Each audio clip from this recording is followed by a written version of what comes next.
thing about pain is, for me, it doesn't come in black or in darkness. It also comes in light. It comes from every angle, and the thing about pain is that it can hit you with the element of surprise.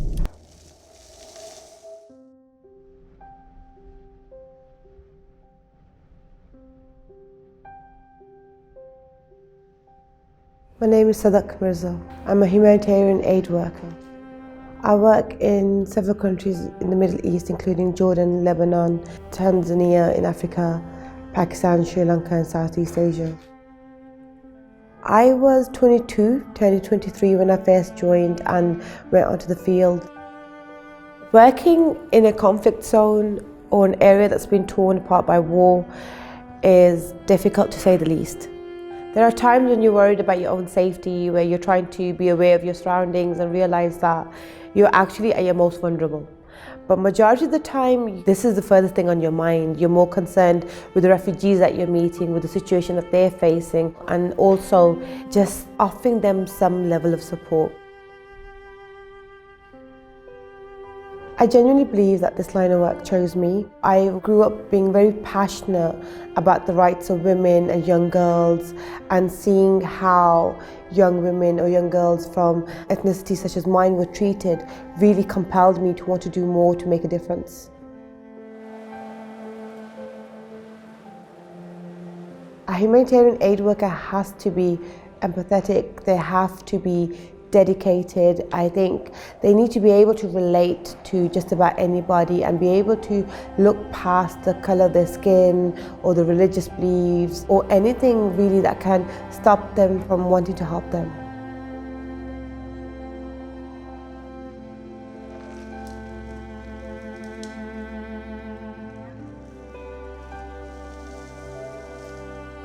The first time that I visited refugees that were affected by the Syrian conflict was in 2014. I was quite young and quite naive as well.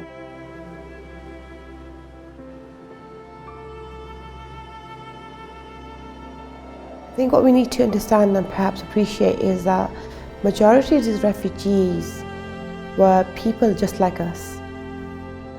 Most of them were middle class, they had an education, they had professional jobs, they had families, they had homes, they were stable. Never, going back perhaps 12 or 15 years ago, would any of the Syrians have imagined that their land would be put through so much conflict.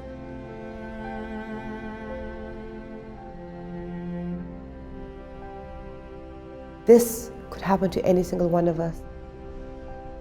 We just need to constantly remind ourselves that it's not so black and white.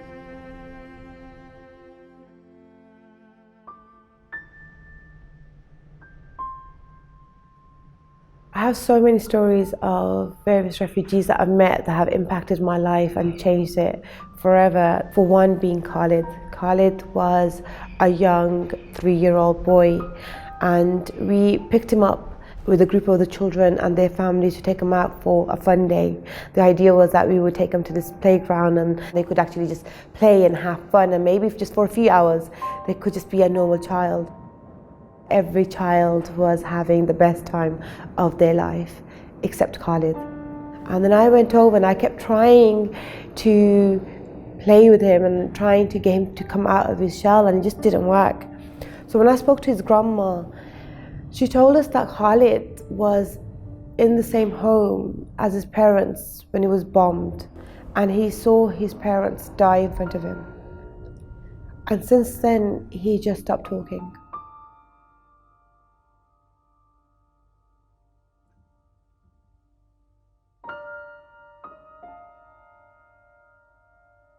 But Khalid for me has been a symbol of the silent pain and suffering of so many children that have been caught up in this conflict.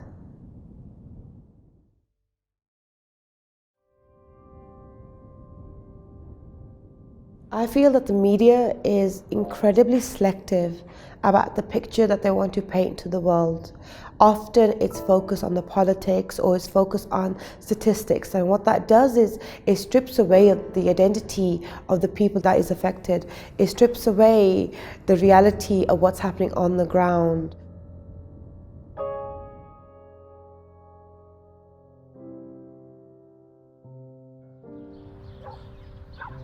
I hear messages of hope from the refugees every time that I see them.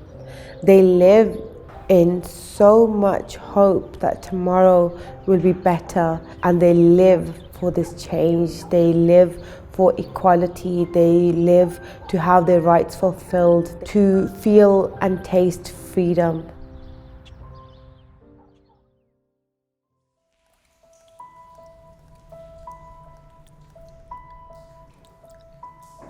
The hardest thing that I've ever done was bury women and children that were affected by the Syrian crisis.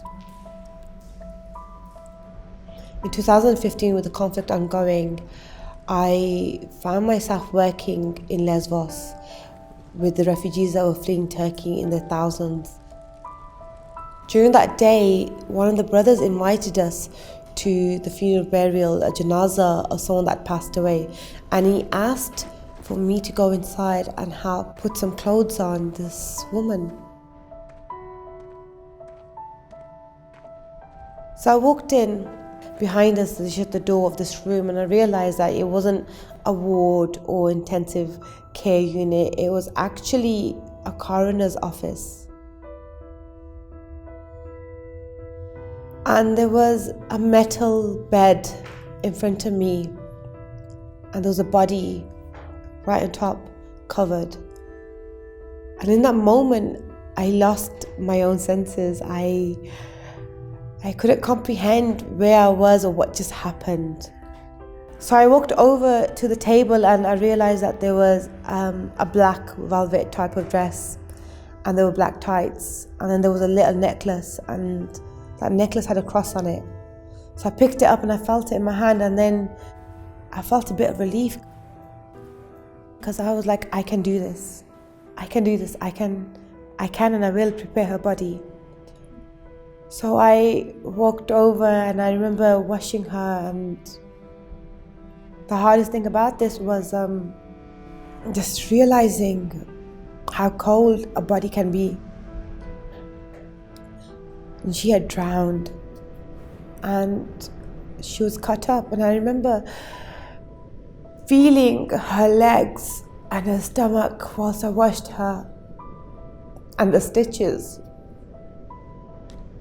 But I was just so numb and so emotional at the same time. I was in a war of my own. And I prepared her body, and I walked out, and I went around the corner, and I remember picking up my phone, and I just needed someone to talk to. So I rang my best friend. And for the next 10 minutes, what felt like a lifetime, I just cried.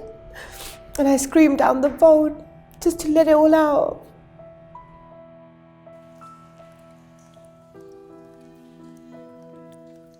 In the end, it doesn't matter if you're Muslim or Christian or Sikh. We're all humans. Our humanity extends beyond the color of our skin and our faiths and our religious beliefs.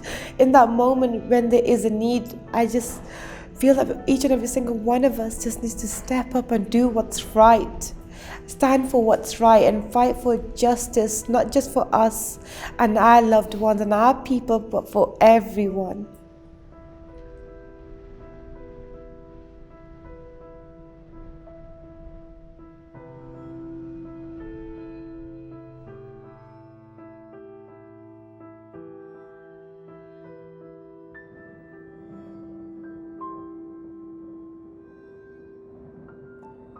Psychologically, I've had my struggles with some of the work that I've done. I've spent so much time trying to deal with the after consequences of being on the ground. I struggled to come back. To come home and then talk about food or the movies, or to talk about family or politics, I'll often sit there telling myself that I have to do this because this is apparently normal and what I do isn't.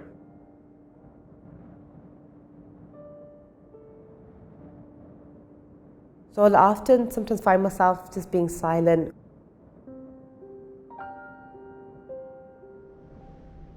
But then there's a great deal of time where there's silence and everything hits me hard in the face. I'll remember the smell that I used to sense every morning outside the coroner's office in Greece. I remember the way my hands touched the bodies of the little girls that I buried. I remember the names and the faces of the people that I've met and their stories, and this just breaks me because so much of me still feels like it's there. And so much of these memories come to the forefront of my mind like this is happening now.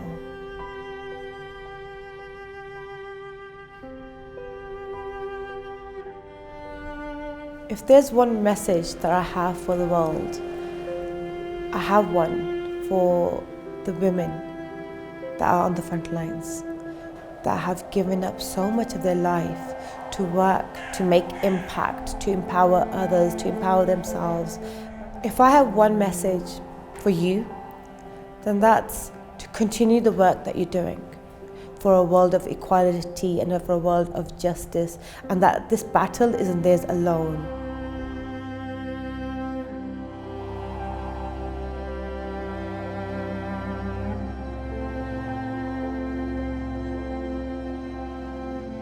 This fight actually starts at home. It starts in our own communities, it starts in our societies, it starts in our countries, where we actually vocalize that equality is for everyone, that justice is for everyone. And this struggle starts small, but we hopefully will be making an impact globally.